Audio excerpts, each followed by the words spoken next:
coup, pour lancer ce sujet, la redirection écologique versus transition écologique, j'ai choisi volontairement de faire cette opposition, justement parce que quand j'ai découvert ce concept de redirection écologique au printemps 2019, j'ai eu un peu cette évocation que voilà, c'était peut-être encore une expression de plus dans le grand sac des expressions vertes où il y a déjà pêle-mêle en fait transition écologique, développement durable, on parle d'écologie de production, on parle de résilience, on parle de économie bleue, on parle de toutes ces choses-là et finalement sans avoir forcément une compréhension fine de ce que c'est, de ce dont on parle et sans être certain et certaine qu'on a bien une définition partagée, commune et que finalement on arrive à se construire quelque chose de commun.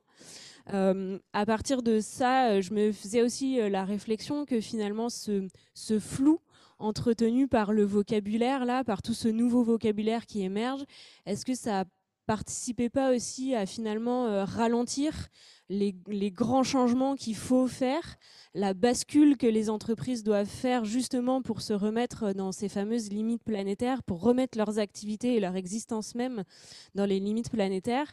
Et donc, à un moment donné, est-ce que cette question toute simple du vocabulaire qu'on utilise nous aide dans la démarche ou au contraire nous ralentit? C'était la réflexion que je me faisais.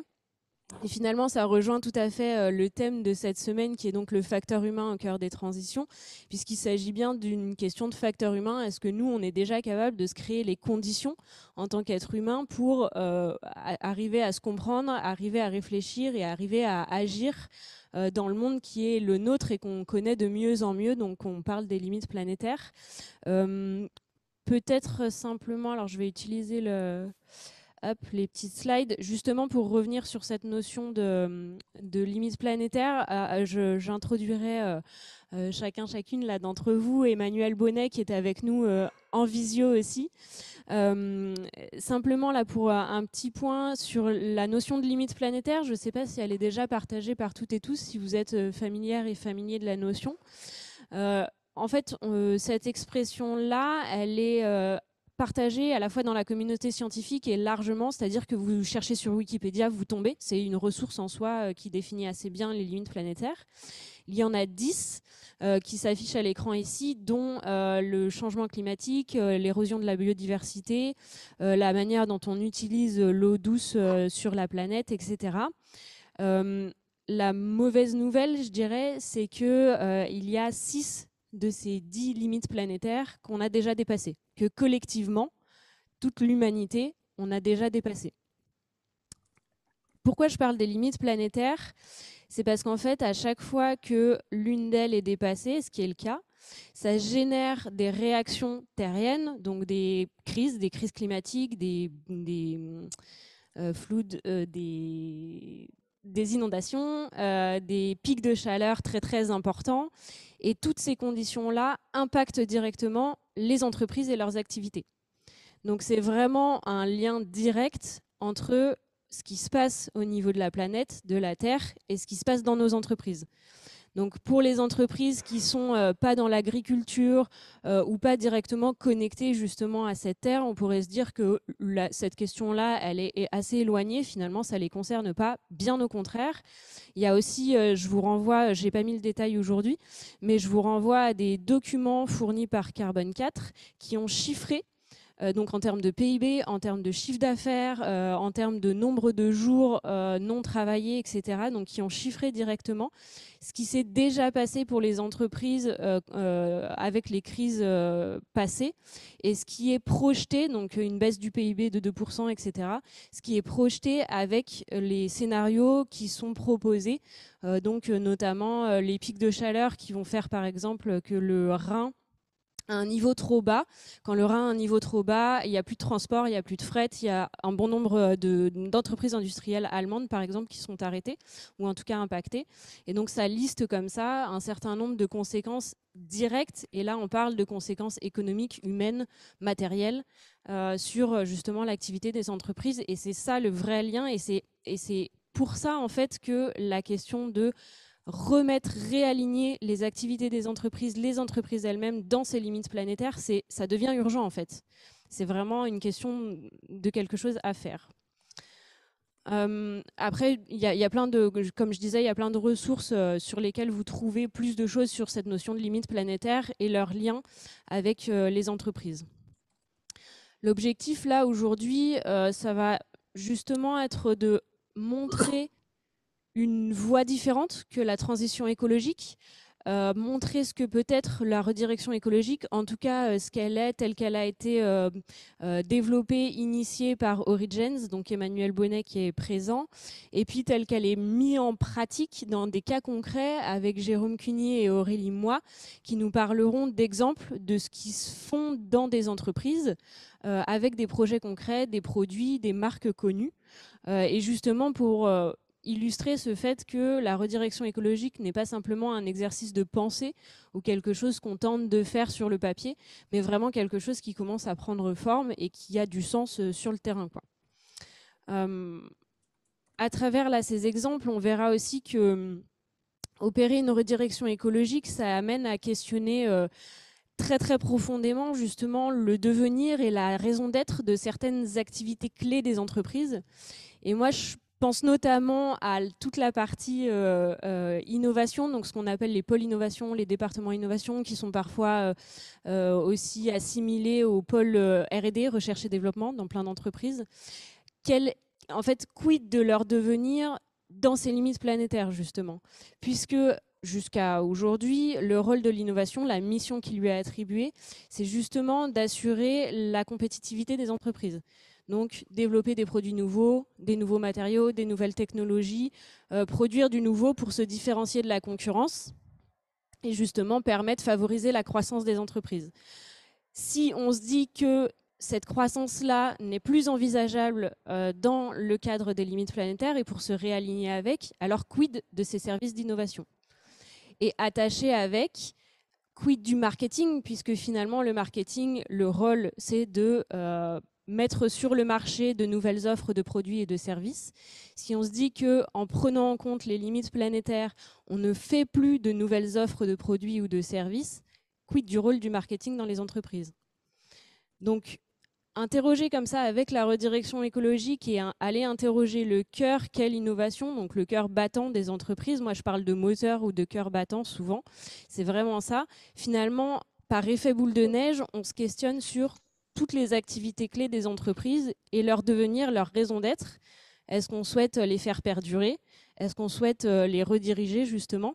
Donc, vraiment, qu'est-ce qu'il en est de leur existence même?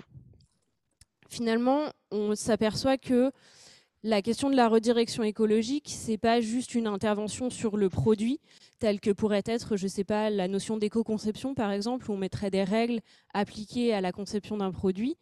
Mais là, la redirection écologique, finalement, elle questionne vraiment la stratégie globale des entreprises et leur raison d'être au sens de leur existence même. Il y a quelque chose aussi qui me plaît particulièrement, on va dire, dans cette notion de redirection écologique, c'est qu'elle elle se confronte au concret, au matériel, justement à toutes ces questions des infrastructures existantes. Donc on pense aux plateformes pétrolières, on pense aux stations de ski dans les régions où il n'y a plus de neige, on pense à toutes ces usines de production, ces lignes d'assemblage, justement, et à leur devenir. Et en fait, tout ce matériel-là à dimension gigantesque, qui est existant, qui est là, et qu'on ne va pas juste cacher derrière 2-3 arbres en espérant les faire oublier. La redirection écologique propose de se questionner justement sur ce qu'on en fait. Comment on gère le fait qu'elle soit là et qu'à l'avenir, en fait, on ne peut pas juste les délaisser. Et donc, qu'est-ce qui se passe pour ce matériel-là, ces équipements-là? Et je trouve que dans les notions de transition écologique, etc., ce côté matériel, un peu équipementier, un peu technique, est plutôt laissé de côté parce qu'on s'intéresse beaucoup au vivant, mais on ne s'intéresse justement pas tellement au côté matériel, technologique et très concret. il y a aussi quelque chose dans la redirection écologique, une autre dimension, c'est qu'elle mobilise des compétences humaines, des expertises qui viennent de champs vraiment différents. Pour le coup, on convoque de la géographie, on convoque des gens des collectivités territoriales et des services publics, on convoque des designers, on convoque tout un panel de personnes. Et tout ce petit monde-là doit pouvoir se comprendre, doit pouvoir arriver à travailler ensemble. Et c'est aussi la raison pour laquelle moi j'appuie sur le fait que le design là-dedans est vraiment une compétence clé pour la redirection écologique. Alors évidemment pas le design au sens de concevoir la énième cafetière ou le énième logo pour une nouvelle marque, mais le design justement de du champ sur lequel je travaille, mais il y a plein d'autres personnes qui le font aussi, d'outils de médiation, de dispositifs qui vont permettre d'enquêter sur les terrains réels, qui vont en fait outiller tous ces métiers qui ont besoin de participer à la redirection écologique des entreprises.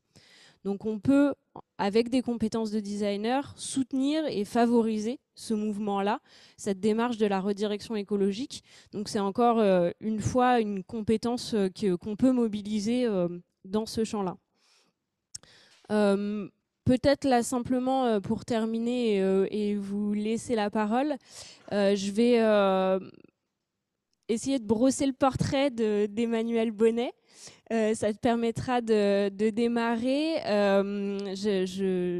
J'avais pris quelques notes, mais je le connais aussi finalement depuis quelques temps. Donc Emmanuel Bonnet est enseignant-chercheur à l'École supérieure de commerce de Clermont-Ferrand et dans le master stratégie et design pour l'Anthropocène qui est à l'école de design Strat à Lyon.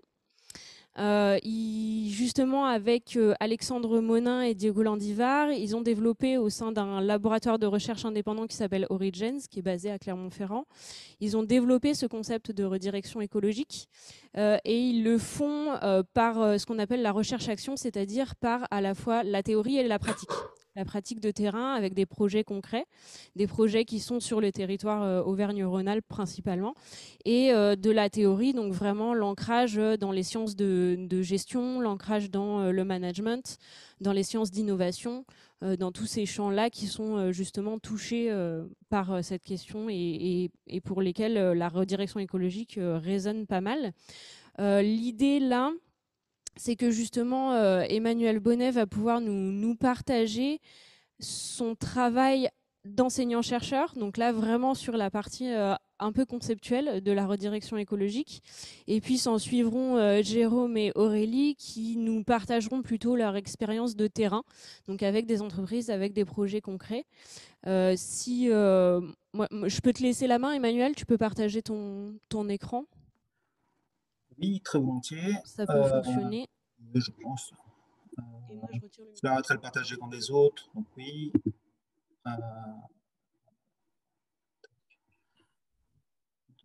C'est bon pour vous? Ça arrive, je pense.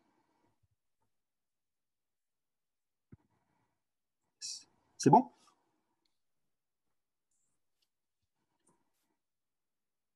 Est-ce que vous m'entendez bien? Ok, ça marche. Oui, très bien, merci. Okay. Et on voit bien, merci. Parfait, merci. Merci beaucoup Annelise pour cette très belle introduction, enfin, vraiment que j'ai beaucoup appréciée. Sur les limites planétaires, merci pour l'invitation. Par le collectif Nous sommes vivants, merci en particulier à Jérémy et puis à Annelise pour l'organisation. Donc, bon, je vais essayer vraiment d'être rapide, puisque j'ai à peu près exactement 15 minutes, donc je vais rester à la fois dans les limites planétaires et puis dans les limites du temps. Donc, je ne vais pas plus me présenter, hein, c'est très bien comme ça. Donc, la question que je voudrais aborder, c'est évidemment la question de la soutenabilité, alors terme un petit peu désuet parfois, qu'on utilise encore un petit peu. Et l'enjeu, en fait, c'est de passer, en effet, d'essayer de montrer pourquoi il faut qu'on aille au-delà du développement durable. Alors, on n'est pas les premiers, hein, je veux dire, à avoir posé ces enjeux-là, etc. Le développement durable est discuté depuis presque sa naissance. Et la question, en fait, c'est de dire pourquoi on doit passer, en fait, du développement durable à la transition écologique vers, en fait, ce que l'on appelle, nous, la redirection écologique. Et là, c'est vraiment de poser en fait, cet enjeu de la redirection écologique, donc d'en poser un peu le cadre, pourquoi on se pose cette question-là. Je vais moins mettre l'accent sur les enjeux opérationnels, mais je donnerai quand même quelques exemples, évidemment. Donc voilà, pour une manière d'introduire, ce serait de dire tout simplement, appelons ça des bouleversements écologiques. Les bouleversements que nous traversons ne sont pas des crises. Voilà. Donc déjà, ça va dire que c'est plus des crises écologiques, ce qu'on appelait des crises écologiques. Si on regarde bien ce qu'il y a sous une crise écologique, on s'aperçoit en fait que non, c'est quelque chose qui est plutôt un état en fait du système Terre, hein, dans un changement, on va dire, dans une nouvelle phase de l'histoire, un changement d'ère qui est parfois ce que l'on appelle l'anthropocène. Je ne vais pas en dire beaucoup de choses là ce matin, mais c'est très important de montrer qu'il y a une mutation en fait qui s'est opérée, une mutation un peu cosmologique, dont je dirais rapidement quelques mots. Donc ce ne sont pas des crises en fait. Donc, et l'enjeu qu'il y a avec ces bouleversements écologiques et ces mutations menace tout simplement l'habitabilité de la Terre. Donc ce qui est vraiment important, c'est de montrer qu'aujourd'hui, on se confronte à des enjeux qu'on pourrait qualifier un peu d'existentiel, entre guillemets. C'est-à-dire que l'enjeu aujourd'hui, c'est de savoir si on va continuer à exister. Voilà, les questions qu'on doit se poser, c'est est-ce qu'on va continuer et comment on va continuer à habiter, en fait. Ce que Latour appelle les zones critiques, c'est-à-dire ces zones d'habitabilité de la Terre où l'habitabilité de la Terre est menacée. D'accord ? Donc ça, c'est vraiment important. C'est pour ça que ces enjeux-là, pour moi, sont très importants. Alors moi, je viens à la fois de la philo et de la gestion. Et en gestion, il y a beaucoup de paradigmes qui se sont développés au XXe siècle, qui sont autour de l'exploitation, de l'exploration, de l'adaptation. Il faut toujours adapter, etc. Il faut innover, hein, il faut innover de manière intensive, etc. Mais finalement, rarement, on s'est posé la question de l'habitabilité, de la subsistance, du maintien en existence dans les limites planétaires. Alors, c'est à ces enjeux-là, aujourd'hui, à mon avis, que se confrontent essentiellement les humains, les vivants et les organisations. Donc, je ne reviens pas un peu sur, je ne vais pas dire grand-chose de l'Anthropocène, dire simplement qu'en fait, ce qui est intéressant dans cette définition-là de Salasevich, Stephen et Kotzen, c'est qu'en gros, dans cette nouvelle phase de l'histoire, l'humanité et le système Terre sont liés. Le destin de l'un est lié au destin de l'autre. Donc, nos histoires s'entremêlent finalement avec des éléments qu'on n'avait pas l'habitude, dont on n'avait pas l'habitude de tenir compte et qui étaient plutôt une affaire de géologues, de scientifiques, etc. Et aujourd'hui, on est confronté à différentes manières, finalement, de peupler le monde. Or, justement, la question, c'est de savoir, c'est quoi la Terre, en fait. Alors, je ne vais pas faire un truc trop philo, etc. Et souvent, par rapport à la référence, le système de référence utilisé par le développement durable, la transition écologique, on parle toujours de la biosphère. Hein, c'est vraiment ce à quoi on pense en premier, la biosphère, le vivant, ou ce que Alexandre Monin, l'un de mes deux collègues, dans le cadre de ce projet, appelle des communs bucoliques, hein, par opposition à ce que d'ailleurs Anne-Lise a très bien rappelé tout à l'heure, c'est-à-dire les infrastructures, ou ce que Alexandre Monin appelle des communs négatifs, par opposition aux communs bucoliques. On n'a pas que de la biosphère et du vivant, on a aussi des infrastructures, et la question en effet, c'est de savoir qu'est-ce qu'on va en faire. Donc voilà un petit peu ce que je vais essayer de rappeler. Je vais aller très très vite là-dessus. Vous connaissez tout ça par cœur, donc à mon avis, ce n'est pas la peine d'en dire choses, mais en effet, moi je mettrais une question, je mettrais un point d'interrogation en fait. Comment on va faire en fait? C'était la question que posait dans le rapport Brundtland notre avenir à tous. Hein, on était tous concernés, tous happés par cette question d'un avenir durable. Comment se développer sans en effet compromettre la capacité des générations futures à répondre dès lors, etc. Donc, du coup, oui, pardon.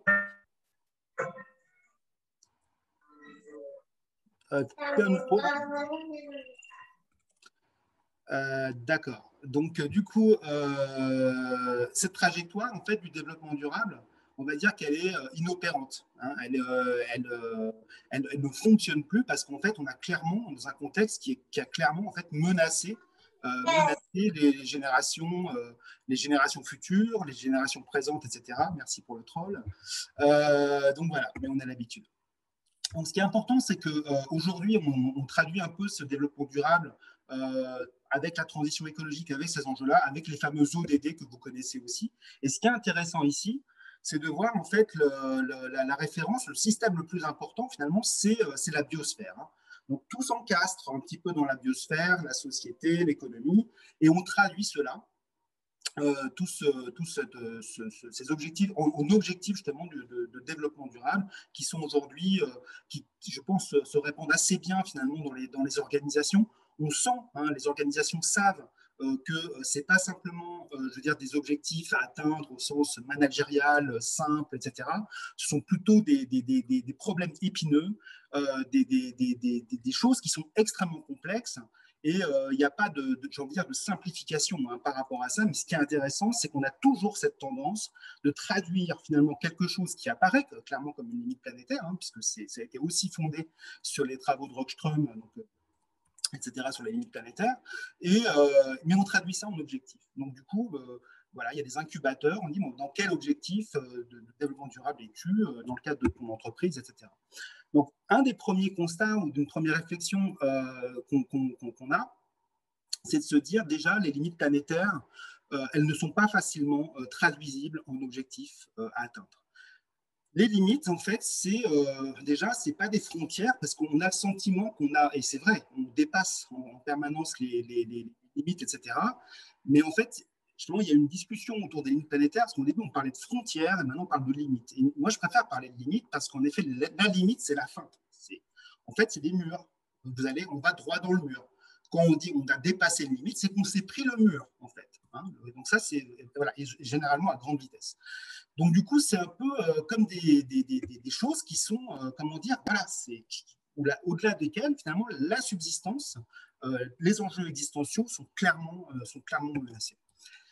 Alors, ce qu'on propose, nous, simplement, c'est pas de dire qu'il ne faut pas s'intéresser aux vivants, il ne faut pas s'intéresser, c'est absolument pas ça. Nous, ce qu'on dit, il faut prendre en considération ceux qui, aujourd'hui, clairement foncent droit dans le mur, hein, droit dans le mur des limites planétaires. Et ce qui fonce droit dans le mur des limites planétaires, c'est ce qu'on appelle la technosphère.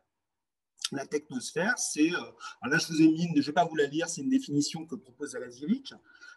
C'est tout en fait ce que j'appelle parfois le monde organisé, c'est-à-dire les infrastructures du capitalisme, mais tous les outils, même les outils immatériels de gestion, les systèmes sociaux et professionnels, les usines, les écoles, les universités, les syndicats, les banques, enfin, vous verrez, il y a Internet, tout ça, ça fait partie de ce qu'on appelle la technosphère.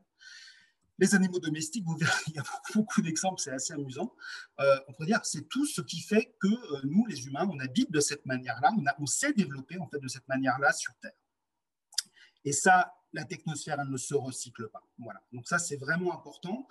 Il y a le plastique, etc. C'est pour ça qu'on utilise parfois cette image qui a été faite par des artistes, mais qui est basée sur des données scientifiques qui ont, en gros, à droite, vous voyez, une planète qui est enfermée dans du plastique. Le plastique, ça correspond à là, vous voyez, c'est ce qui correspond à ce qui circule sur la Terre en termes de plastique. Donc si vous modéliser un peu cela, vous pouvez faire un sac, refermer la Terre, etc. Donc ça montre que le plastique est devenu ce qu'on appelle un hyper-objet. Ce n'est pas simplement un petit objet, c'est quelque chose qui est gigantesque, en fait, qui est au-delà même de ce que l'on peut percevoir. Et le poids, en fait, de cette technosphère, c'est 30 000 milliards de tonnes, ça aussi c'est une modélisation. Et du coup, c'est plus lourd. Hein, selon les résultats scientifiques, c'est plus lourd que la biosphère. Hein. Prenons un exemple assez simple, par exemple, il y a des villes en ce moment qui s'affaissent.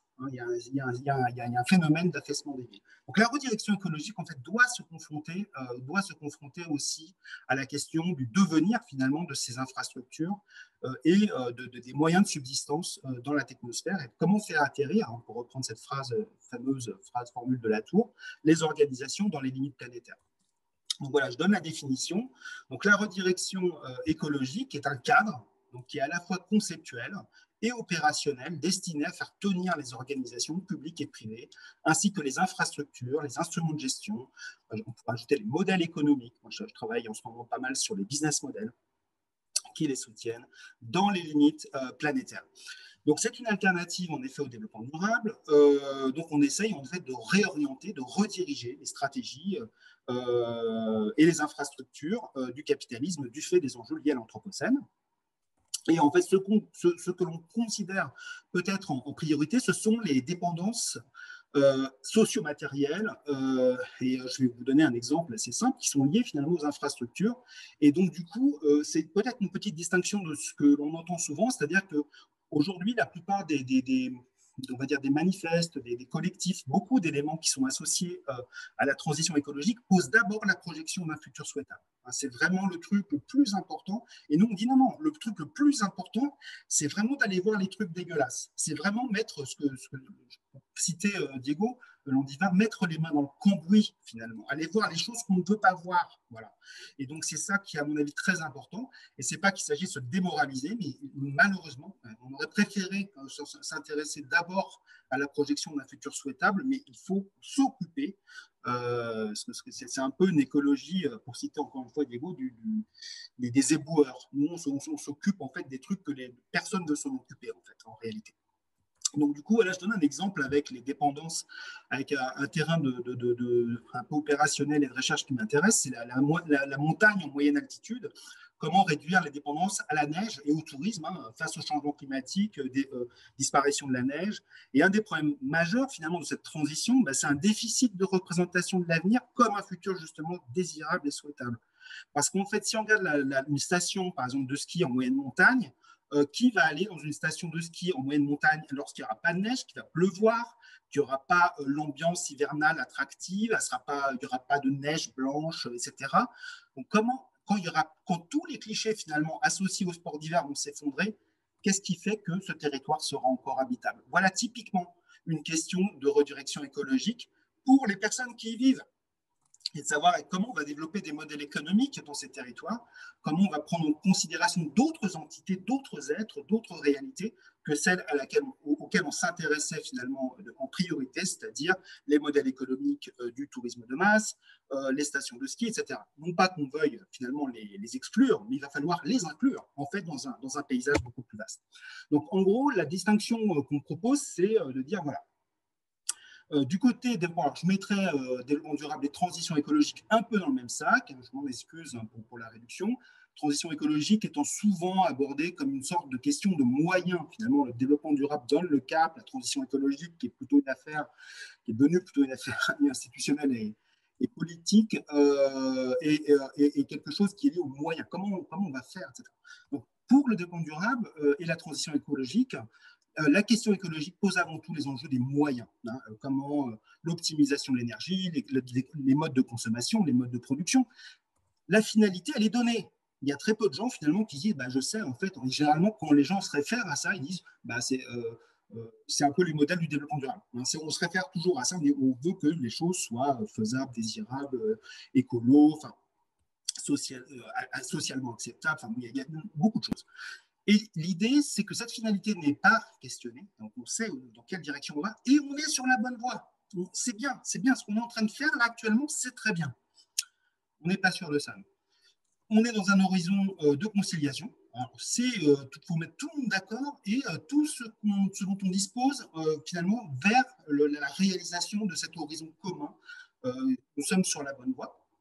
Donc, la technologie est absolument bénéfique, tout va être conciliable, l'économie, la politique, même les mondes, tout le monde va avoir une représentation commune finalement de la réalité qui nous arrive.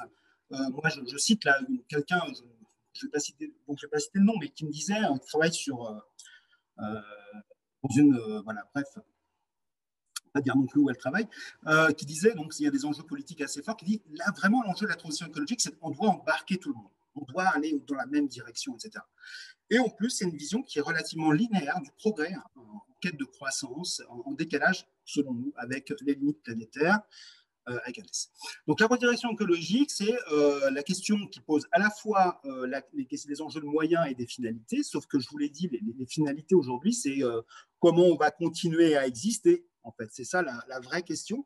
Comment on va subsister? Quels sont les modes d'habitabilité minimale?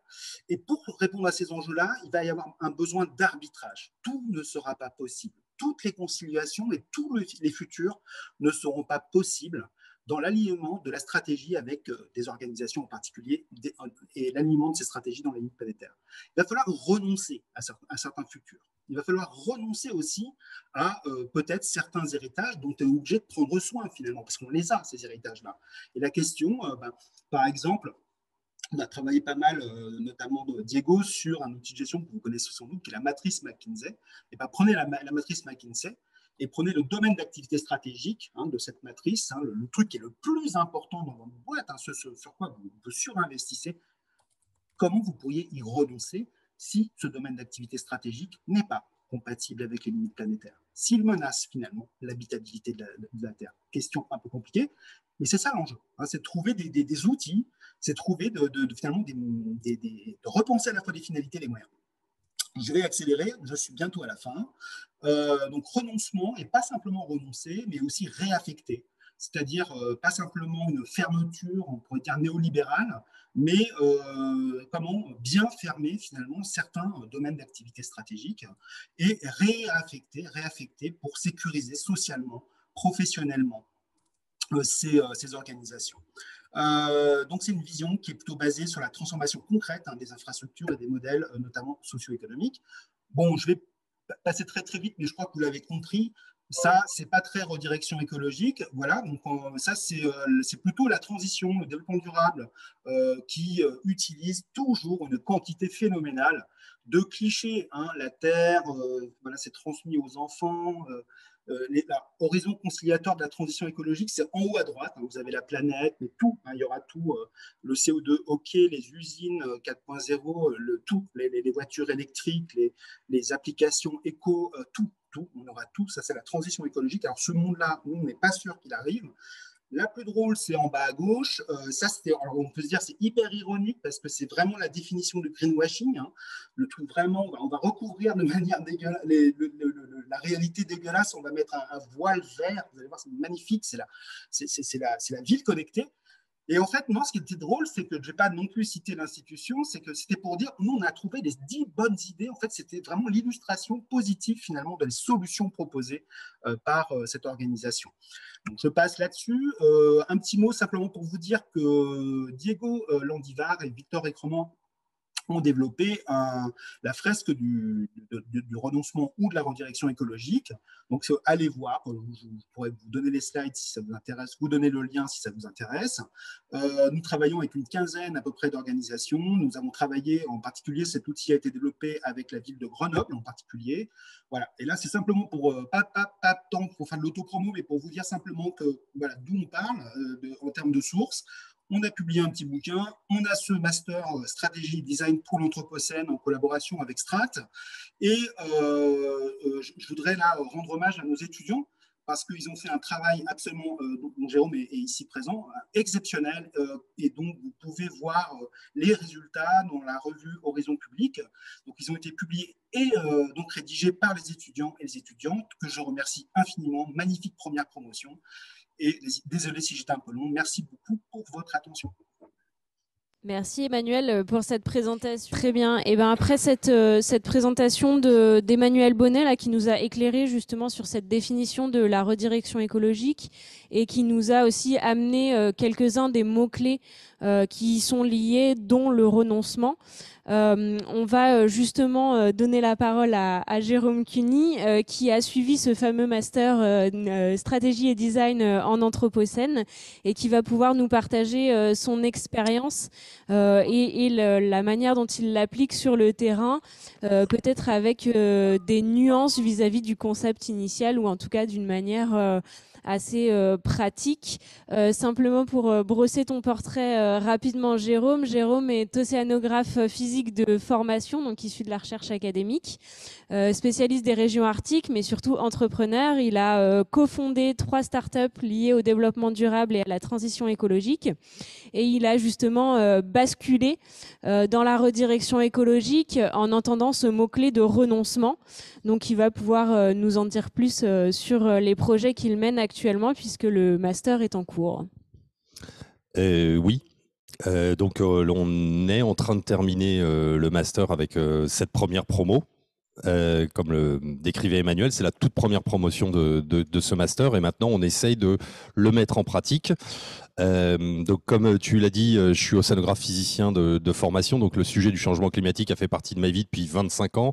Comme j'aime à le rappeler, j'étais à la COP 9 en 2003. Si ça vous intéresse, un jour, je vous raconterai comment le début de ma déprime a commencé ce jour-là, parce que je me suis retrouvé dans une des salles de négociation. Et quand j'ai vu comment ça avançait, déjà en 2003, j'étais inquiet. Alors vous imaginez, on est bientôt 20 ans après, voilà. Je pense que ça m'aide par rapport à des personnes qui auraient des chocs, puisque j'ai suivi un long chemin, et comme tu l'as décrit, qui a passé encore une étape en découvrant une interview d'Alexandre Monin, qui mettait en avant cette notion de renoncement, où je voyais depuis un moment que la notion de transition écologique allait buter sur un mur, parce qu'en fait, elle ne réfléchit pas en dehors des cadres habituels. C'est-à-dire, on est sur un esprit toujours...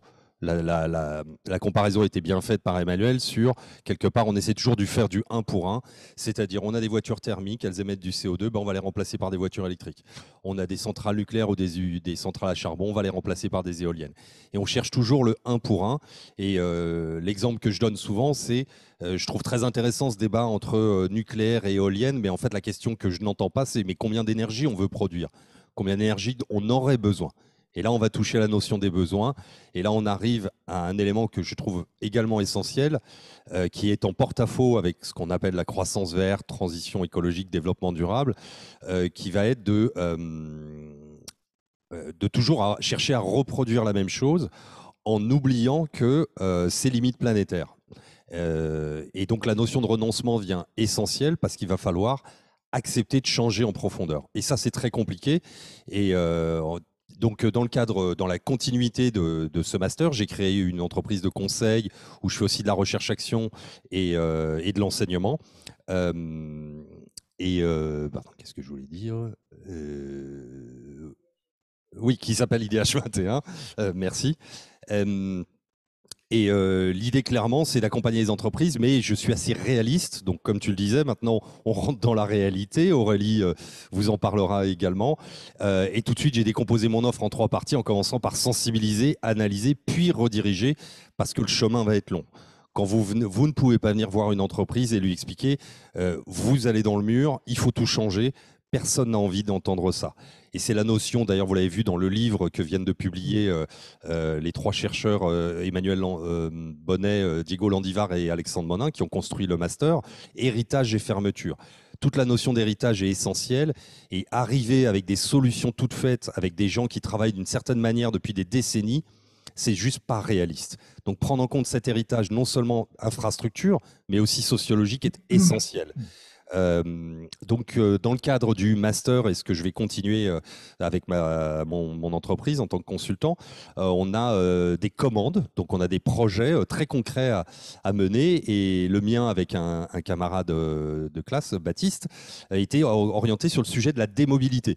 Donc ces préfixes D est toujours un petit peu peut paraître négatif. Donc je pense qu'il y a tout un sujet aussi, une réflexion sur le vocabulaire qui serait importante, qui reste importante à mener, mais qui cherchait à nouveau à réfléchir autrement et pas juste changer l'outil de déplacement, l'outil de mobilité, mais essayer de réfléchir autrement.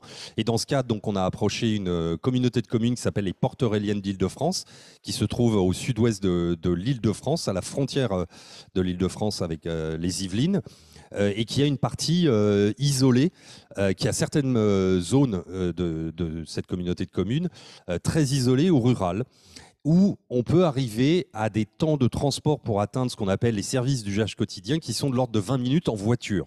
Donc vous imaginez, ça veut dire 40 minutes aller-retour.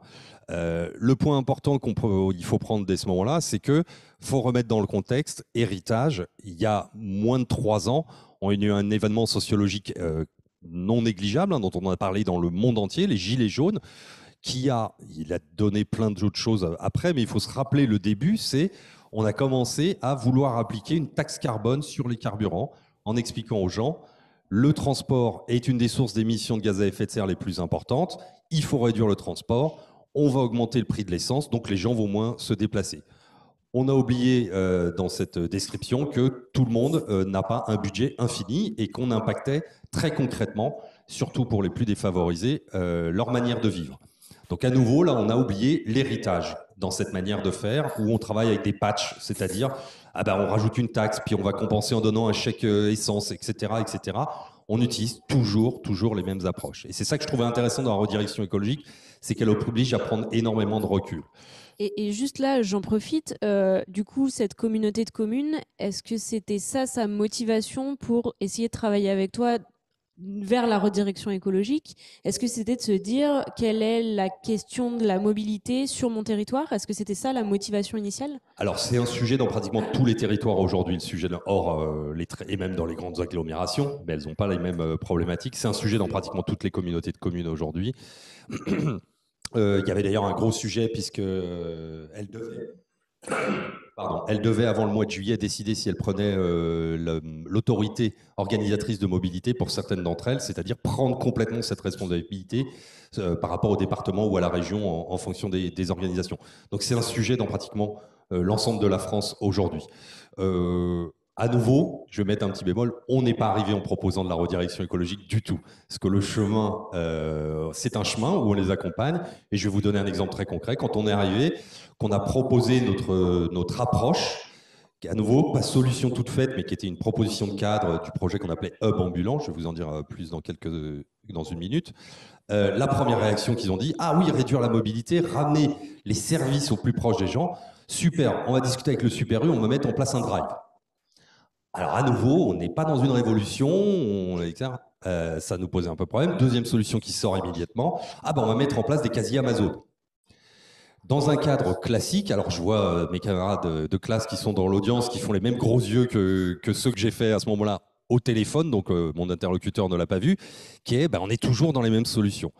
Parce que l'important qui a été oublié, je pense, sur l'idée de la taxe carbone sur les carburants, et qui est d'ailleurs le titre beaucoup utilisé dans des masters qui commencent à s'inspirer du master stratégie et design pour l'Anthropocène, qui est très nouveau, qui est souvent de réfléchir en termes de justice environnementale et sociale.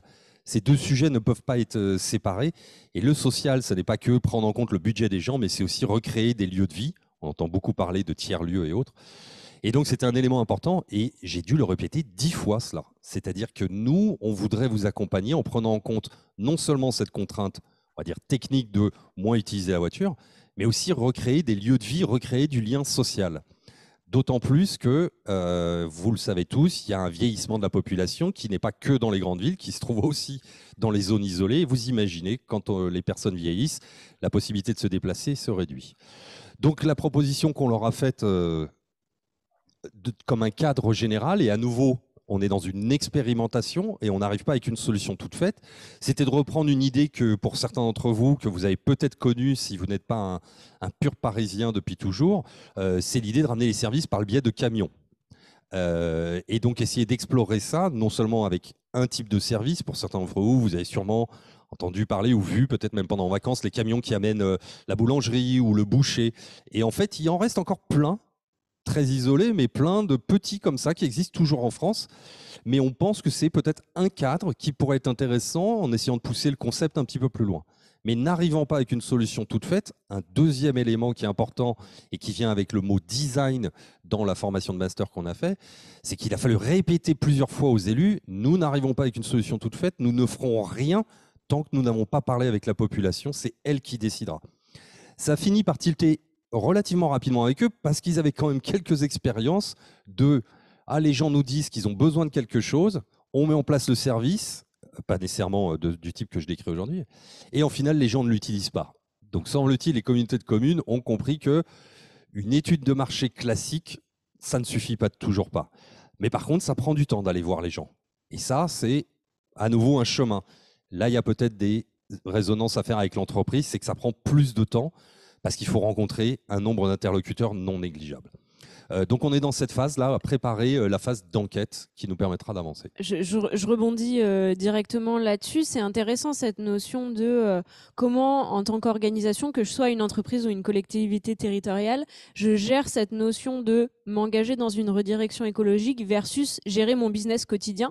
En fait, si j'ai des salariés, si j'ai de la production, si j'ai de l'activité quotidienne, je dois la poursuivre. Comment je fais pour poursuivre et maintenir l'existant tout en m'engageant dans une démarche de redirection écologique en parallèle. Et c'est là où aussi cette notion d'expérimentation intervient, puisque finalement, c'est pas une solution où on va changer, même pas sur 6 mois, ou toutes les promesses de conseils qu'on pourrait entendre en se disant en 6 mois, vous allez rediriger complètement votre entreprise. En fait, non. Il s'agit de petites expérimentations de terrain qu'on accumule et qui, peut-être mises bout à bout, vont effectivement transformer assez profondément l'entreprise ou l'organisation. Donc je trouve ça intéressant, la notion de petits pas aussi que tu mentionnais, de progression en fait. Alors, le terme petit pas a été un peu galvaudé, donc j'ai toujours un peu de mal avec, mais tu as parfaitement raison sur le principe. C'est quelque part une zone, un bac à sable, c'est-à-dire on est dans une zone de risque contrôlée, ce qui, non seulement pour les collectivités, mais elles prennent quand même toujours moins de risques qu'une entreprise qui a des objectifs de rentabilité. Donc là, d'autant plus, cette notion de risque contrôlé, expérimentation, peut être plus acceptable, tu as parfaitement raison. Le petit avantage avec les collectivités, c'est une des bonnes nouvelles, outre le fait qu'on les a vues évoluer relativement rapidement dans le discours. C'est-à-dire quand on a essayé de faire comprendre que les boîtiers Amazon, le Drive, on voulait essayer d'aller un peu plus loin, tout ça, ils l'ont entendu, que l'enquête allait prendre du temps, tout ça. La bonne nouvelle qu'on a eue aussi, c'est qu'ils ne nous ont pas parlé absolument de profitabilité, rentabilité, s'ils nous accompagnaient, ou ils accompagnaient des entrepreneurs locaux sur le fait de construire ces services. Ils ont dit, nous, à la limite, il faudrait qu'il soit à l'équilibre. Alors, en tant que redirectionniste, c'était une très bonne nouvelle puisque l'objectif absolu n'était pas que la croissance. Par contre, j'ai parfaitement conscience qu'une entreprise ne peut pas se permettre le même positionnement aujourd'hui, peut-être dans quelques décennies, qu'une collectivité. Mais au moins, ça nous permet de travailler dans des conditions plutôt positives, avec l'idée, comme tu le dis, oui, expérimentation, mais c'est quelque chose qui me tient toujours à cœur, réfléchir à un passage à l'échelle. Il va peut-être mettre très longtemps sur ce type et sur plein d'autres expérimentations que mènent des gens comme 21-22 ou toi-même, ou le master.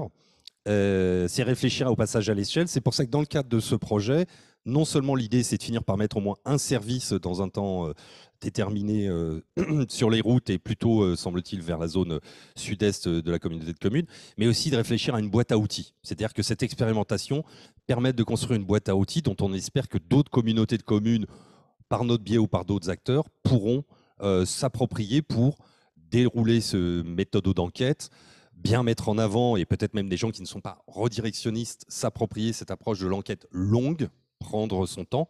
Et c'est pour ça que d'ailleurs, je suis très content que ce projet, en fait, je ne l'ai pas mentionné, mais je travaille avec deux partenaires, la Fabrique des Mobilités, dont certains d'entre vous ont sûrement déjà entendu parler, pour qui la notion de commun, c'est-à-dire type la boîte à outils dont on parle, qui sera open source, est l'essence même de cette organisation. Et Mon Petit Camion, qui fait exactement ça, qui est plutôt basé en Bretagne et qui essaie de remettre en place ce type de services itinérants, pas nécessairement que commerciaux, puisqu'ils se concentrent aussi également sur le culturel. Donc voilà l'idée, une expérimentation, du concret. Je continue, ce master a été très bien parce que je n'avais pas fait d'études depuis 20 ans. Cette expérimentation me le réapprend, le temps long. Donc j'ai été chercheur, donc le temps long faisait partie de ma vie et il est revenu pour mon plus grand plaisir. Mais dans les organisations aujourd'hui, on a un héritage qui est toujours plus vite, toujours plus fort, toujours plus haut, hein, comme les Jeux Olympiques. Et donc il y a une certaine culture à essayer de faire glisser dans les entreprises. Et ça prend du temps, mais je pense qu'Aurélie en parlera encore mieux que moi.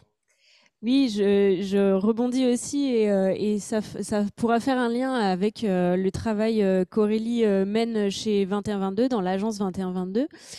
C'est peut-être une petite provocation aussi, mais finalement, est-ce qu'on ne retombe pas sur des choses qu'on pratique depuis toujours, en fait, qu'on connaissait déjà avant, le petit camion ambulant qui se balade, tu vois, dans les petits villages, qui transporte les essentiels du commerce, les fruits, les légumes, le fromage, parce que des personnes ne peuvent pas se déplacer, ou alors parce que c'est tout simplement plus facile comme ça. Et finalement, ça existe depuis toujours, non ? Alors, exactement. L'intermédiaire, alors pour être très concret, c'est que on a réfléchi aussi à l'idée de remettre peut-être des commerces dans ces petits villages. Soyons concrets, en fait, la densité est tellement basse qu'ils savent dès le départ que la zone d'achalandie sera trop petite. Et donc, oui, on revient à des vieilles méthodes, mais comme vous diront les gens sur les propositions vis-à-vis de l'agriculture, permaculture raisonnée ou ce qu'on veut, c'est les commentaires qu'ont fait certains politiques vis-à-vis de ce qu'ils appellent une écologie soit punitive, soit que je vais appeler conservatrice, enfin, pour résumer la dynamique qu'il donne. Mais en fait, un mot-clé qui me paraîtra essentiel, c'est rechercher de la simplicité. Et le moment où on va réduire la technosphère, comme l'a présenté Emmanuel, ben nécessairement, on va revenir vers de la simplicité. Et oui, il y a des décennies, pas tant que ça, hein, c'est pas des siècles, on n'a pas besoin de revenir à la bougie, que l'expression que tu l'imagines, je ne supporte plus, qui ne veut rien dire. Mais oui, on revient à des choses qu'on a connues. C'était déjà le cas hein, quand on parlait de transition écologique, sur éteindre la lumière, faire attention à l'eau, etc. Mais je l'avais fait auprès de différents publics, des présentations il y a plus de 10 ans, et où les gens me disaient, mais c'est ce que me disait ma grand-mère. Mais j'ai entendu cette phrase 200 fois. Et nos grands-parents, alors il y a d'ailleurs des débats hein, sur est-ce que c'est eux qui ont pollué la Terre. Oui, mais il y avait aussi un autre style de vie, et peut-être qu'il faut aller s'en inspirer. Sauf qu'il ne faut pas nier, la technologie, je ne dis pas que tout est acheté à la poubelle, mais c'est réfléchir dans la mesure. Et oui, il y avait peut-être des choses à regarder dans le passé. Il n'y a pas de honte.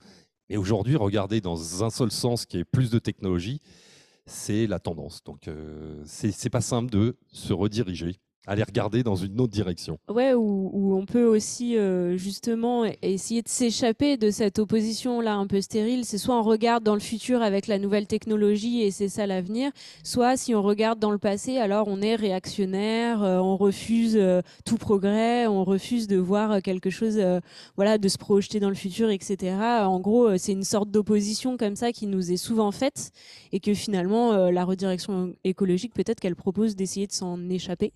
De s'extirper de cette opposition. Ce que je veux dire, c'est que c'est pas grave si on retombe sur des choses qui existaient déjà, si elles respectent les limites planétaires, etc. C'est pas grave. Il faut, comme tu dis, s'ouvrir. Et quand moi, on peut en discuter longuement, mais l'exercice de la Convention citoyenne pour le climat a été pour moi extraordinaire, une très belle expérimentation. On peut parler de la politique, mais on a donné à 150 personnes les mêmes rapports que je lis depuis des années, etc. Et ils sont arrivés à des propositions. J'avais même vu une version intermédiaire en février, mais qui était extrêmement radicale. Et d'ailleurs, on dit que tout est passé, mais en fait, les points les plus radicaux n'ont pas été entérinés. Et donc, une population de gens qui ne sont pas du tout experts en se plongeant dedans. Donc oui, allons donner la parole à la population et on aura des très, très bonnes surprises, j'en suis convaincu. Merci pour ton partage d'expérience. Simplement peut-être pour ouvrir la chose aussi et transmettre la parole à Aurélie. Quand on a discuté là un peu avant le rendez-vous d'aujourd'hui, tu évoquais le fait qu'il y a des renoncements qui sont aussi faisables avant que les projets adviennent. Et tu avais cité quelques exemples, c'est-à-dire que là, on parle plutôt de redirection écologique, de choses qui existent déjà, d'entreprises qui existent déjà, de communautés territoriales qui existent déjà et qui veulent changer, etc. Et on avait discuté de projets qui n'existent pas encore et que finalement des collectifs citoyens, etc., parviennent justement à faire renoncer, à faire en sorte que ces projets ne soient pas déployés. Donc si tu veux en dire un mot aussi.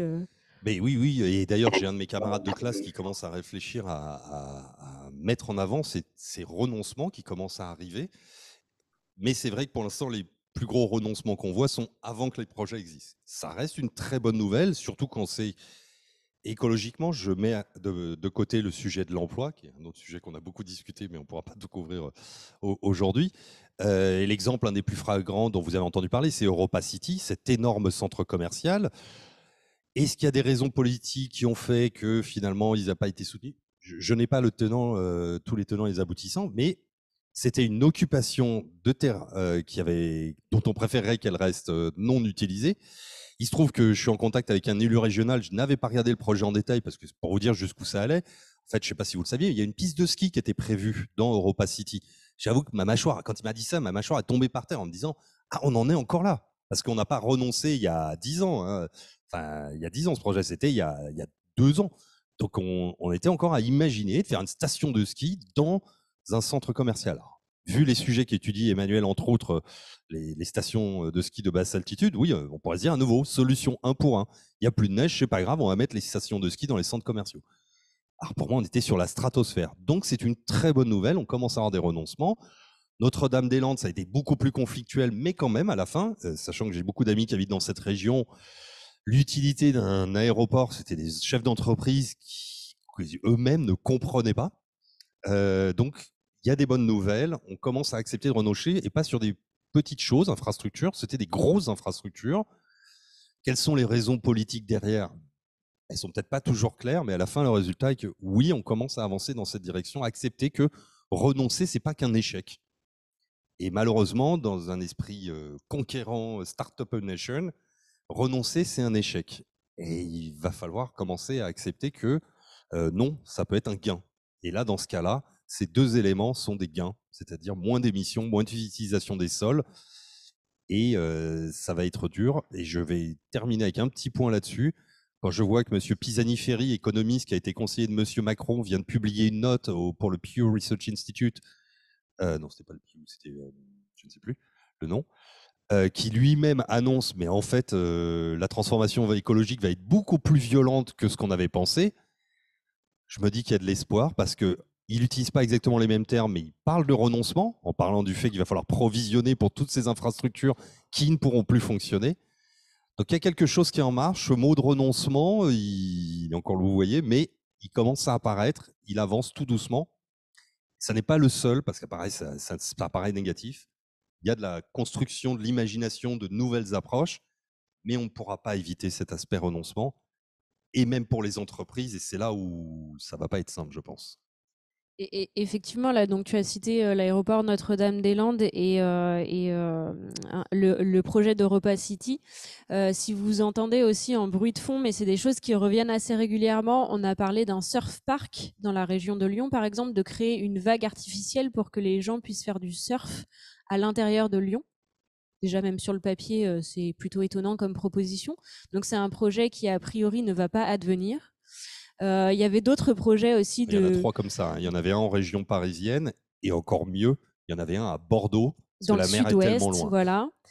Donc régulièrement, ça fait partie des choses qu'on entend qui sont pas présentées avec ce terme de renoncement là, mais qui dans les faits le sont bien en fait. C'est-à-dire qu'il y a bien un collectif qui s'est mobilisé et qui a arbitré en défaveur de la construction de ces projets-là. Ça me rappelle aussi l'histoire d'un aquarium, je sais plus dans quelle ville, où l'eau de mer allait être apportée en camion. Vous voyez la logique aussi qu'on amène là derrière. Et finalement, tous ces projets qui ne naissent pas, on en parle plutôt comme des échecs en général, comme tu le disais. Est-ce qu'on ne peut pas aussi renverser la chose et promouvoir le résultat, finalement, le fait que ces projets ne sont pas advenus, avec le gain pour justement ce futur vivable, avec toutes les questions que ça pose et sans occulter le fait que amener de l'emploi dans une région, c'est super important. Amener de l'activité économique, etc., ça a aussi un rôle très, très important. Donc, en gros, créer du débat et ne pas avoir peur de ce débat-là et de ces discussions-là. Simplement aussi pour pouvoir partager avec Aurélie sur son expérience, je propose de brosser ton portrait aussi, comme je l'ai fait pour les autres. En tout cas, je m'y essaye.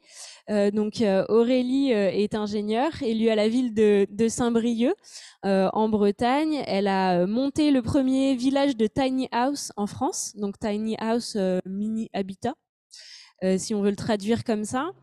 En parlant là de son expérience de l'agroforesterie, dont tu pourras dire un mot, justement, elle a vécu, expérimenté les limites de ce que c'est que la compensation carbone qui finalement ne parvient pas à atteindre les objectifs qu'elle promeut. Si on peut le dire comme ça, tu pourras l'expliquer. Et Aurélie a aussi finalement basculé dans la redirection écologique, puisqu'elle est donc redirectionniste au sein de l'agence 2122. Je te laisse présenter les projets et les réalisations justement que vous faites chez 2122. Merci Annelise pour l'introduction. Merci Jérôme aussi pour ton partage. Il y a pas mal de choses que tu as dites qui ont résonné avec mon expérience chez 2122 sur le fait que ça prend du temps, qu'on commence un peu dans un bac à sable, c'est pas trop engageant et qu'après ça prend du temps pour déployer des vraies redirections dans les entreprises. Nous, on vit ça aussi chez 2122. Du coup, Anne-Lise, elle m'a demandé d'expliquer pourquoi ça s'appelait 21-22. On nous pose souvent la question. Et puis, c'est pas le même 21 de IDH 21 a priori, même si c'est les mêmes chiffres. Du coup, pour nous, 21-22, c'est 4 chiffres qui caractérisent un peu une empreinte écologique idéale qu'on aimerait atteindre pour rester dans le cadre des limites planétaires, avec le premier 2 qui représente les 2 tonnes de CO2 équivalent par an et par personne à atteindre en 2050. Le 1 pour une seule planète pour tout le monde. Si ça nous donne une surface écologique disponible de 2 hectares par habitant. Tout ça pour rester en dessous de la limite des 2 degrés par rapport aux accords de Paris. On aurait pu s'appeler 21-1,5, mais on s'appelle 21-22. Voilà. Du coup, agence de redirection écologique, on a créé avec mon associé qui s'appelle Vincent Rabaron il y a bientôt 2 ans. Et comment on est arrivé tous les deux à créer 21-22, c'est pas mal inspiré par cette image-là.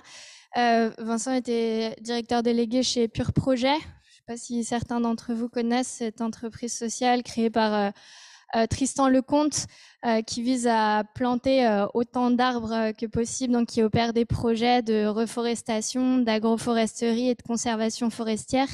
Ces projets ils sont financés par des entreprises et idéalement, ils sont opérés au sein des chaînes de valeur de ces entreprises. Donc l'exemple classique, c'est Nespresso qui plante des arbres dans les plantations de café pour compenser son empreinte carbone et bénéficier de tous les co-bénéfices des arbres sur la biodiversité, les sols, l'eau, etc. Donc je travaillais chez Pure Projet et j'étais en charge d'un programme pour un industriel verrier qui s'appelle Veralia. L'industrie verrière, c'est une industrie qui est hyper carbonée. Globalement, leur métier consiste à brûler du gaz pour porter des fours à 1400 degrés pour faire fondre du sable et produire du verre pour faire de la bière Heineken, des pots de confiture Bonne Maman, du verre à usage unique. Et ils avaient fait appel à nous, Pure Projet, et j'avais du coup avec Vincent contribué à monter un programme où ils dépensaient presque 600 000 € par an pour financer des projets de reforestation qui leur permettaient de compenser 1% de leur empreinte carbone.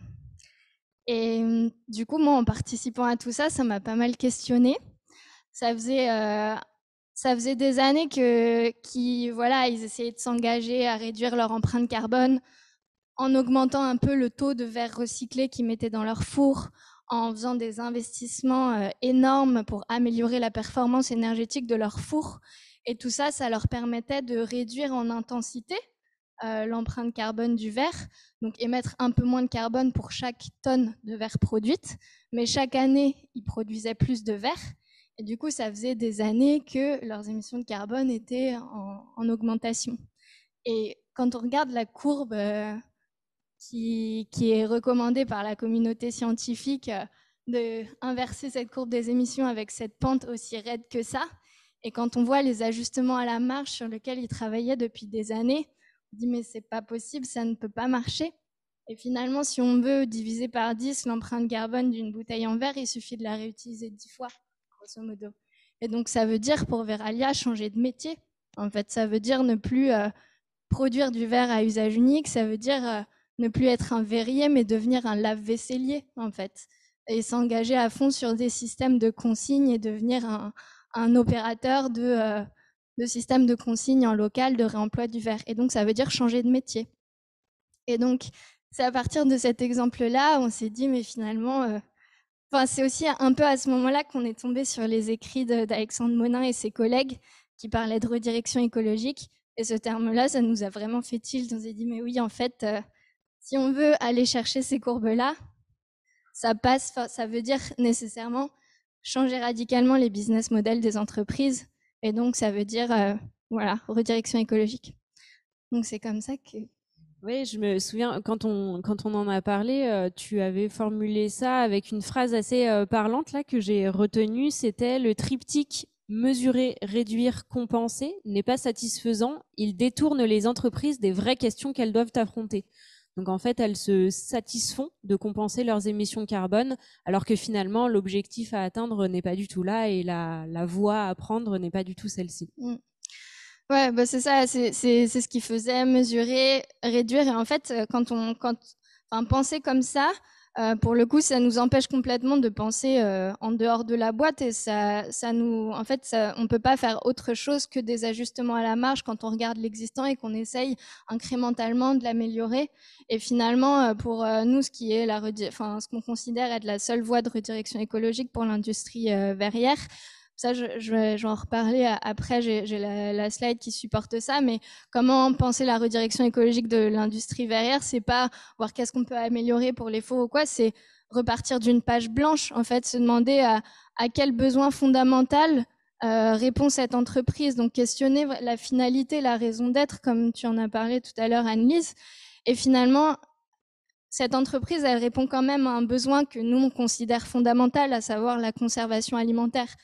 Même en 2050, même dans un monde neutre en carbone, on aimerait bien quand même pouvoir stocker 2-3 trucs dans notre cuisine, dans des contenants qui seraient bons pour notre santé. Mais pour faire ça, on n'a pas forcément besoin de produire du verre neuf. En fait, comment on peut répondre à ce besoin de conservation alimentaire ? Peut-être d'une toute autre manière que le fait Verallia aujourd'hui. Donc pour ça, on repart d'une page blanche et on se dit, bah oui, finalement... ce qui est génial avec le verre, c'est pas qu'il se recycle, c'est qu'il se réemploie. Et donc après, ça revient aussi, comme on a dit tout à l'heure, à revenir à des choses qui existaient déjà, le réemploi du verre. Mais ça nécessite vraiment de sortir de cet état d'esprit de je mesure, je réduis et in fine je compense, mais vraiment questionner le besoin fondamental qui est nourri par cette entreprise et repartir éventuellement d'une page blanche et imaginer comment répondre à ce besoin différemment avec une empreinte carbone qui est écrasée, une consommation en matériaux qui est écrasée. Et pour prolonger là, justement, avec un exemple de redirection écologique, j'allais dire réalisée, ou en tout cas une tentative de l'avoir réalisée, l'intérêt là, c'est justement d'avoir l'exemple de l'entreprise Teddy Bear, qui est donc celle qui réalise et qui vend les matelas. Vous en avez peut-être entendu parler, qui justement s'est engagée un peu en suivant l'exemple de Patagonia ou d'autres entreprises comme celle-ci, qui s'est engagée en direction là dans la voie de la redirection écologique et justement qui a travaillé avec l'agence 21-22 et pour finalement arriver à un produit qui sort sur le marché. Donc je te laisse revenir sur les étapes de ce projet-là. Du coup, Annelise m'avait demandé que je raconte un peu l'histoire, comment ça s'est passé avec Teddy Bear. Ça fait un peu plus d'1 an qu'on travaille avec eux. Tout est allé très vite aussi parce que c'est une petite entreprise. Ils sont une trentaine de salariés. Ils ont un esprit entrepreneurial très fort. Donc, rien à voir avec les 10 000 salariés, le méga outil industriel de Verallia. Forcément, c'est plus facile. Mais en gros, ça, c'était le point de départ. Discussion avec Julien et Aude, qui sont les cofondateurs de Teddy Bear, qui nous disaient, bah voilà, nous, on aimerait bien faire quelque chose. Nous deux et puis le reste de l'équipe, on a quand même une sensibilité écologique assez forte, mais on ne sait pas trop quoi faire. On vend nos matelas, c'est de la mousse polyuréthane. À côté de ça, on finance des ruches, mais on cherche à recycler un peu plus. Mais globalement, ils étaient un petit peu bloqués et pas trop inspirés de comment aller au-delà de ça. Et dans les premiers échanges, ils nous ont dit, par contre, nous, notre cœur de métier, c'est vraiment vendre ce matelas Teddy Bear. C'est notre produit, c'est notre produit phare. C'est notre métier de vendre ce matelas sur lequel on a travaillé en mousse polyuréthane. Et du coup, on ne peut pas toucher au produit. Et donc ça, c'était les premiers échanges avec eux. Ça nous a pas mal travaillé. On a dormi dessus et tout. On s'est dit, mais on ne peut pas faire de redirection. Parce que le cœur du sujet, c'est qu'est-ce qu'ils vendent, c'est qu'est-ce que c'est que leur matelas. On ne peut pas faire une redirection écologique sans toucher au matelas, mais en disant, voilà, on va peut-être les transporter différemment. On va mettre des mugs à la place des gobelets en plastique à la cafétéria. C'est pas trop ça le sujet. Et du coup, pareil, une réflexion aussi de... pareil, a priori, Teddy Bear répond à un besoin fondamental aussi. Même en 2050, dans un monde neutre en carbone, on aimerait bien dormir quand même assez confortablement. Mais par contre, on s'est demandé comment faisaient nos grands-parents à l'époque où il n'y avait pas toute cette industrie pétrochimique, où les ressources en énergie, en matériaux étaient limitées, sur quoi ils dormaient. Et du coup, on est tombé sur le monde fabuleux des matelas en laine. Et on a tiré un peu le fil et en fait, on s'est rendu compte que la laine, aujourd'hui en France, c'est un déchet de l'élevage. Donc les éleveurs français, ça leur coûte plus cher aujourd'hui de tondre leurs moutons que l'argent qu'ils peuvent récupérer en vendant la laine. Elle est soit jetée, soit elle est exportée à très bas coût en Chine. Et les matelas en laine, on a découvert, c'est fabuleux comme matériau, comme produit. Ce qui se passait, nos grands-parents à l'époque, je ne sais pas s'il y en a qui connaissent, qui ont des parents, des grands-parents qui avaient ça, mais c'était du coup de la mousse à l'intérieur d'une housse. Et tous les 10 ans, il y avait un gars avec un camion qui allait dans les villages, qui ouvrait les matelas, qui faisait un processus qu'on appelle de recardage. C'est un truc mécanique pour aérer la laine. Il remettait 20% de laine neuve, il refermait la housse et le matelas était reparti pour 10 ans encore. Donc c'est un matériau qui est 100% circulaire, juste a besoin d'être recardé tous les 10 ans. Qui est sourcé en France à partir d'un gisement qui aujourd'hui est un déchet. Réanimer les matelas en laine, ça veut dire aussi raviver toute cette filière artisanale française qui est en train de disparaître. Mais après, il y a une limite et du coup, c'est aussi un peu ça. Certes, on reprend des trucs de nos grands-parents, mais aujourd'hui, on a aussi une compréhension un peu plus fine et on est aussi plus nombreux. Et aujourd'hui, en termes de gisements disponibles, on peut pas, c'est pas possible que tout le monde dorme sur des matelas en laine. Il n'y a pas assez de laine, ou alors on se retrouve à devoir élever plus de moutons et donc plus de méthane. Et là, ça devient contre-productif. Et du coup, rapidement, il y a eu cette idée de faire une couche en laine, mais du coup la plus fine possible pour réduire aussi les besoins en matériaux de ce matériau biosourcé, et faire une deuxième couche, du coup le socle, à partir de mousse recyclée. Donc là, elle est piochée dans la technosphère, qui est aussi un gisement quasiment infini aujourd'hui, à partir de matelas recyclés. Et donc, faire ce matelas bicouche qui s'appelle du coup le matelas pelote. On a commencé à discuter avec eux, c'était en avril l'année dernière. Et là, en juillet cette année, le matelas, il est disponible en ligne à la vente sur le site Teddy Bear.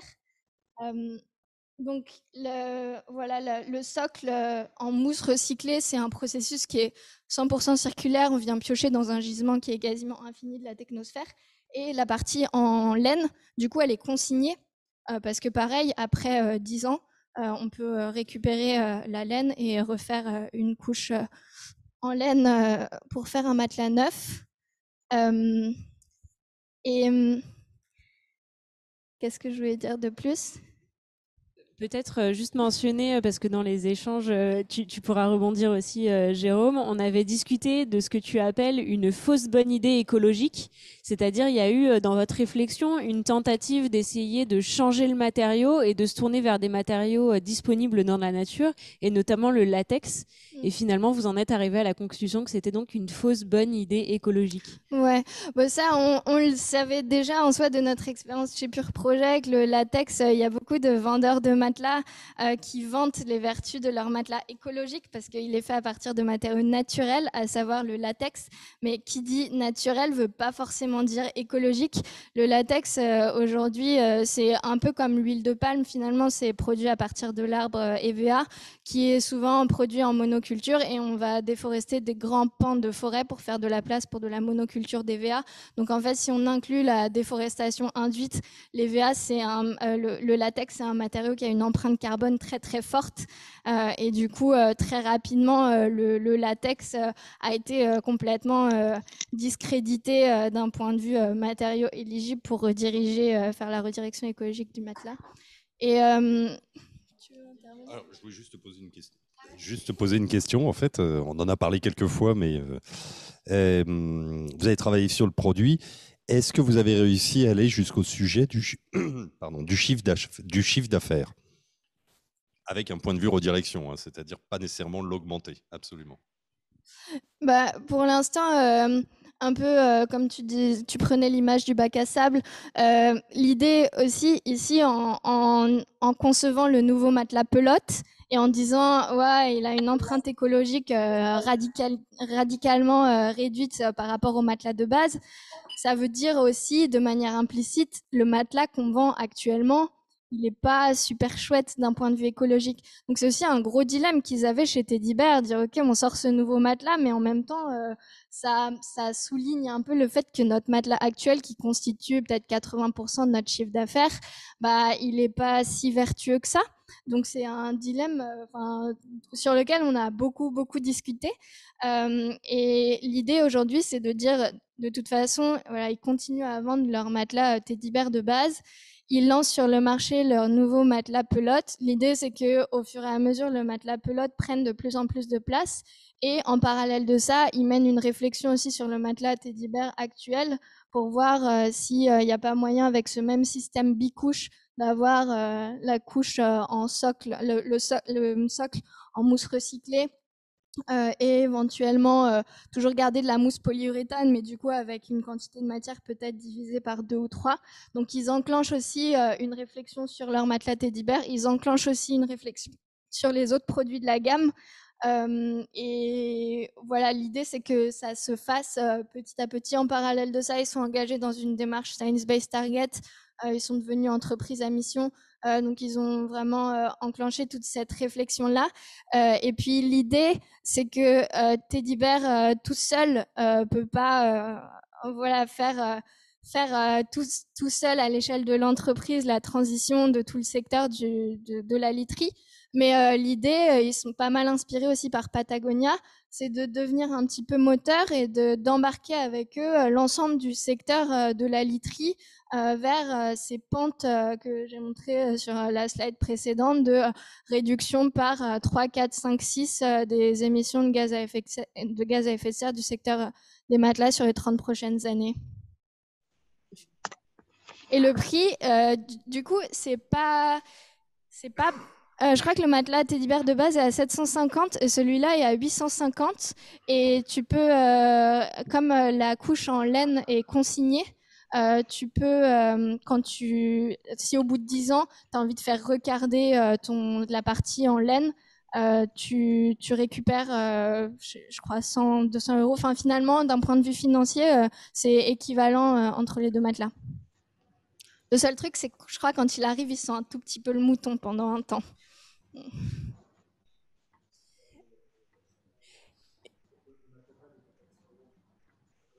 Ah ok, pardon. Ok, ok.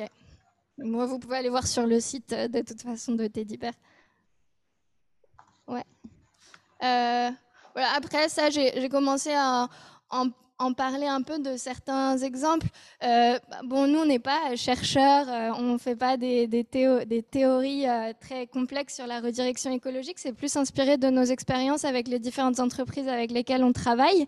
Et du coup, on a identifié un peu différentes manières de penser la redirection écologique d'une entreprise, vraiment inspiré de cas concrets. Donc le premier, c'est prendre un pas de recul. Donc ça, c'est inspiré notamment, on travaille beaucoup pour le groupe Vinci, notamment Vinci Énergie. Donc Vinci Énergie, c'est des gens typiquement qui installent des chaudières dans les bâtiments, qui gèrent des bâtiments. Et donc ça fait des années qu'ils disent ok, on va faire quelque chose pour le climat. Du coup, nos commerciaux, ils vont se déplacer avec des véhicules électriques, mais on va continuer à installer des chaudières gaz dans les bâtiments. Du coup, on leur dit, mais en fait, prenez un pas de recul. Ça, certes, c'est vos émissions directes, c'est votre scope 1 et 2 pour ceux qui connaissent. Mais si vous prenez un pas de recul, en fait, le sujet, c'est pas comment vous vous déplacez, c'est qu'est-ce que vous installez chez vos clients. Et on donnait cette image un petit peu choc pour leur ouvrir les yeux par rapport à ça, en leur disant, nous, on préfère que vous veniez dans un SUV tout crado nous installer une pompe à chaleur hyper efficace, plutôt que vous veniez dans une petite Zoé électrique nous installer une chaudière gaz. En fait, le vrai sujet, il est là. Donc ça commence à rentrer un petit peu dans les entreprises, notamment parce que l'initiative Science-Based Target incite aussi de plus en plus les entreprises à considérer leur scope 3, donc leurs émissions indirectes. Donc ça commence à rentrer, mais voilà, ça prend plus de temps parce que forcément c'est plus facile pour les entreprises de regarder leur flotte de véhicules que de regarder ce qu'ils installent chez leurs clients ou ce qu'ils achètent chez leurs fournisseurs. Mais ça commence à rentrer. Et le gisement d'impact, je crois que si on prend par exemple Vinci Énergie, leurs émissions directes, donc les émissions sur lesquelles aujourd'hui ils ont des objectifs, ça représente 3% de leur empreinte carbone globale si on considère aussi les émissions indirectes en amont et en aval de leur chaîne de valeur. Donc vraiment, si on leur dit si vous voulez contribuer à ces pentes qui vont comme ça, les gros gisements, en fait, ils sont dans ce que vous installez chez vos clients. Et demain, votre métier, c'est de devenir des vendeurs de sobriété des bâtiments. Et aujourd'hui, c'est un chantier énorme de la transition écologique et sur lequel vous avez vraiment une carte à jouer. La deuxième, c'est revenir aux besoins fondamentaux de l'entreprise. Donc, c'est inspiré de l'exemple Veralia dont j'ai parlé tout à l'heure. Se demander à quoi l'entreprise répond et éventuellement repartir d'une page blanche et trouver une manière peut-être complètement différente de répondre à ce besoin avec des consommations en matériaux, en matières significativement moins importantes. Se demander comment faisaient nos grands-parents, un peu avec l'exemple de Teddy Bear, même si... Voilà, par rapport à nos grands-parents, on a aussi ce socle en mousse recyclée issu de la technosphère. Donc c'est un beau mélange entre des choses de nos grands-parents et puis des choses qu'on sait faire aujourd'hui. Le quatrième exemple, pour le coup, c'est plus théorique. C'est un exemple qui nous fait un peu rigoler, qui nous fait triper avec Vincent, mais on n'a pas de clients là-dedans. Mais pour vous donner une image, on pensait à la salle de sport, typiquement la salle de sport parisienne. On se dit, OK, ils veulent faire quelque chose, ils veulent faire leur transition écologique. Alors, on peut mettre des LED, on peut climatiser moins, on peut laver moins les serviettes pour consommer moins d'eau, on peut faire tout ça. Mais tout ça, c'est des ajustements à la marge. En même temps, ce n'est pas un secteur qui contribue significativement aux émissions ou quoi. Mais ce qu'on imaginait, c'est comment la salle de sport peut contribuer peut-être à d'autres transitions, d'autres secteurs complètement décorrélés de leur cœur de métier. Et du coup, on imaginait comme redirection écologique un business d'agri-fitness où les salles de sport, elles emmèneraient leurs clients chez les agriculteurs du coin, parce qu'on sait que l'agriculture a besoin de faire sa transition aussi. On a besoin de moins d'intrants, de moins d'engrais, de moins de pesticides, de plus de bras dans les champs, dans les cultures. Et du coup, on imaginait la salle de sport qui emmène tout le monde en vélo chez l'agriculteur le plus proche. Et puis, on fait du sport en binant les patates. Et comme ça, on contribue à la transition du secteur agricole. Ouais. Merci pour ce partage de l'expérience et notamment du cas Teddy Bear, là, qui finalement est une entreprise qui se positionne un peu comme pionnière dans cette voie vers la redirection écologique et est plutôt intéressante. En plus, elle est française, donc aussi susceptible d'entraîner dans son sillage d'autres entreprises de même taille ou de même secteur ou de secteurs différents. Donc ça, c'était super intéressant. Peut-être pour conclure, avant de se prendre un temps là d'échange avec la salle et puis avec les personnes qui sont à distance, merci déjà pour vos partages d'expérience et je remercie Emmanuel Bonnet qui nous suit aussi en ligne. On a démarré cette discussion en se disant peut-être que redirection écologique, c'est encore un nouveau terme qui participe un peu au flou général, voilà, et qui nous aide pas forcément à y voir plus clair et à bien savoir comment agir et où agir.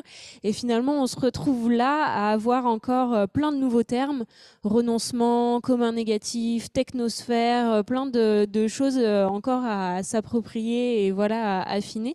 Donc, je sais pas si on a participé à clarifier particulièrement dans les esprits de chacun, chacune, mais tous ces mots-là, ces mots-clés-là, en tout cas, l'avantage qu'on peut leur prêter, c'est qu'ils ne cherchent pas à peindre en vert des concepts déjà existants. Ils cherchent pas à emballer ça sous une forme qui serait plus acceptable, plus souhaitable, qui nous permettrait de nous projeter sans trop changer. Au contraire, ils prennent le parti justement de nous mettre en face de la réalité des choses. Quand on dit renoncement, à nos oreilles, ça sonne comme quelque chose de négatif, et en même temps, c'est extrêmement concret. C'est un mot qui parle de l'action, et donc tout ce vocabulaire-là qui est lié à la redirection écologique a cet avantage, il me semble, de nous engager vers quelque chose de matériel, concret et peut-être sans illusion ou sans langue de bois ou voilà, sans volonté de vraiment peindre en vert les choses, quoi. C'est peut-être ce qu'on peut se permettre de conclure. Effectivement, si dans la salle ou en ligne, vous avez des questions et puis pour vous en intervention, c'est bienvenu. Voilà. Alors, j'ai une première question en ligne. Est-ce qu'il y a un site ou des outils ou une méthode autour de la redirection accessible pour découvrir ce qu'est la redirection? Nous, on a juste notre site internet sur lequel on a pas mal de ces petits dessins et quelques réflexions qu'on partage, mais c'est assez limité. Après, j'imagine, je sais pas si peut-être Emmanuel saura mieux répondre à cette question. Je sais pas s'il est là. Je ne sais pas s'il peut répondre. Sinon, je vous renvoie peut-être vers le site de Origins Media Lab qui parle justement de ces concepts. Et par contre, je nuance la réponse, c'est-à-dire que Origins est un laboratoire de recherche. Ils apportent de la connaissance et plutôt justement les explications sur les concepts, les définitions, qu'est-ce que c'est la redirection écologique. Par contre, pour cette notion de boîte à outils, de choses opérationnelles, c'est justement quelque chose à construire en fait, en cours de construction. Et encore une fois, le rôle du design comme compétence clé pour construire cette boîte à outils là, elle est super importante et la boîte à outils n'existe pas encore. Alors juste pour compléter, en tant qu'étudiant de la première promo, on essaye d'y avancer parce qu'en fait, la richesse des enseignements était tellement large qu'on voulait ressortir avec quelque chose d'un peu plus concret et on y travaille doucement, mais voilà. Moi, par exemple, j'ai fait un premier jet de quelque chose, on travaille en collaboration. Donc voilà. Mais je suggérerais de commencer par le livre que je n'ai pas encore lu, honte à moi. Mais Héritage et fermeture, oui, ça peut paraître un peu théorique, mais en fait, quand même, ayant lu quelques extraits, je pense que ça fait un bon lancement pour se positionner. Mais oui, il n'y a pas de boîte magique encore toute complète. Très bien, merci. Est-ce qu'il y a des questions, des réflexions? Est-ce qu'on peut passer le micro dans la salle?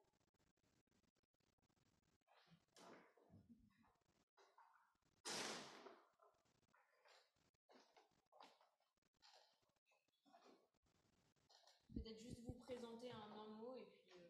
Oui, moi je suis Chahine Lens, je fais de l'adaptation transformationnelle de PME et de TI. En fait, je me posais la question, j'ai bien imaginé la redirection pour l'exemple du verre. Et après, pour l'exemple de Teddy Bear, je voyais plus comme une éco-conception. Est-ce que c'est utile de faire une différence comme ça? Oui, non. Ça me paraissait beaucoup plus redirigé dans le cas du verre. Ouais, pour nous,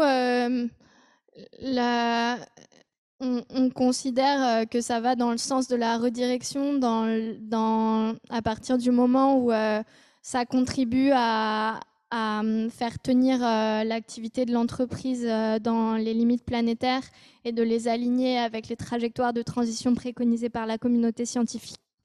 Le matelas pelote, il participe à ça parce qu'il a une empreinte écologique significativement réduite par rapport au matelas de base.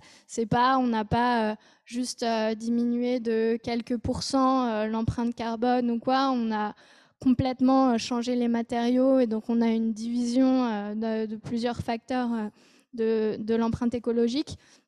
Donc pour nous, ça va dans le sens de la redirection écologique, mais oui, c'est peut-être une forme d'éco-conception un peu radicale, quoi. Je sais pas. Pour moi, dans la notion de redirection écologique, il y a une forme de radicalité par opposition aux ajustements à la marge.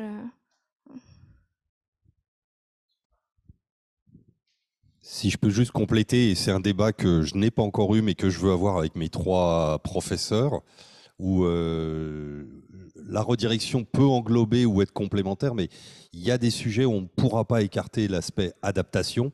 Exemple que je donne souvent, le niveau de la mer a commencé à augmenter, il va falloir construire des digues pour protéger certaines villes côtières. Il y a des sujets où il faudra faire de la transition écologique et le sujet éco-conception. Je ne dors pas par terre, on est peu d'entre nous, il va nous falloir des matelas. Par contre, en fait, la partie que je pense que les entreprises et notre société a évité, c'est que la partie où va y avoir besoin de renoncement ou redirection plus radicale, elle est beaucoup plus grande que ce qu'on imagine. Mais en fait, pour moi, ça fait quand même partie d'un ensemble. Et adaptation, transition sont des sous-composantes de la redirection. Enfin, voilà, c'est mon Je n'ai jamais testé ça auprès de mes professeurs. Je vais peut-être me faire engueuler à la fin de ce truc. Mais voilà, je suis convaincu de ça. Par contre, le problème, c'est qu'ils sont dominants aujourd'hui, adaptation, transition, et que la redirection, elle fait mal, c'est renoncer, donc on ne se plonge pas encore dedans. Donc je ne pense pas que c'est toujours en confrontation, même si on a mis un versus, mais c'est plus parce que le poids est déséquilibré aujourd'hui. Harmonia de l'école fertile. J'avais une question sur les questions des compétences. J'étais curieuse de savoir ton profil et celui de Vincent, donc si vous êtes des ingénieurs notamment, et aujourd'hui dans les métiers des redirectionnistes, il y a quand même encore des compétences très techniques à mobiliser ou c'est surtout des compétences transversales? Merci. Du coup, Vincent et moi, on est tous les deux ingénieurs de formation. Moi, je me suis spécialisée pendant ma formation sur les sujets écologiques. J'ai fait un master d'ingénieur environnemental, un parcours en sciences pour les défis de l'environnement. Après, je pense pour être redirectionniste, mais après peut-être que tu pourras compléter. Pour moi, la compétence principale, c'est d'avoir une bonne compréhension des limites planétaires et de l'ensemble des enjeux environnementaux, que ce soit climat, biodiversité, ressources et tout ça. Donc quand on est ingénieur, peut-être que la formation aide à avoir une compréhension rapide et holistique de ces sujets, mais je pense que c'est accessible à tout le monde et qu'il y a plein de gens aujourd'hui, quelle que soit leur formation, qui se forment par des lectures, des podcasts, des vidéos sur tous ces sujets et qui ont le niveau de compréhension nécessaire pour avoir cette vision globale nécessaire pour penser la redirection écologique. Je pense que je partage complètement le fait que les compétences de design, elles sont hyper importantes et hyper riches pour penser la redirection écologique. On travaille aussi avec plutôt des profils artistiques. Louise qui nous fait tous nos dessins.